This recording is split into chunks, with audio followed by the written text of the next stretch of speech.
Pakistan stock exchange में कारोबारी हफ्ते के चौथे रोज जुमेरात को मार्केट में मंदी का रुझान देखा जा रहा है। PSX 100 इंडेक्स 74 पॉइंट्स की कमी के साथ 42,215 पॉइंट्स की सतह पर ट्रेड कर रहा है। आज सुबह से ही मार्केट में मंदी देखी जा रही है। सुबह से अब तक मजमूई तौर पर 255 कंपनियों के हिस्सों के भाव का कारोबार हुआ, जिसमें से 125 कंपनियों के हिस्सों के भाव में इजाफा, 117 कंपनियों के हिस्सों के भाव में कमी, जबकि 13 कंपनियों के हिस्सों के भाव में कोई रद्दोबदल वाक़ई नहीं हुआ। मार्केट माहिरीन का कहना है कि मार्केट में उतार चढ़ाव का सिलसिला आइंदा भी जारी रहेगा।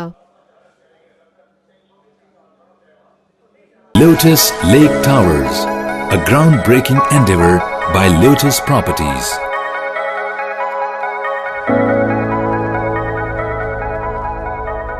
पाकिस्तान भर में नुमाइंदगान का वसीम नेटवर्क, हर खबर जानने के लिए देखते रहिए TNN TV।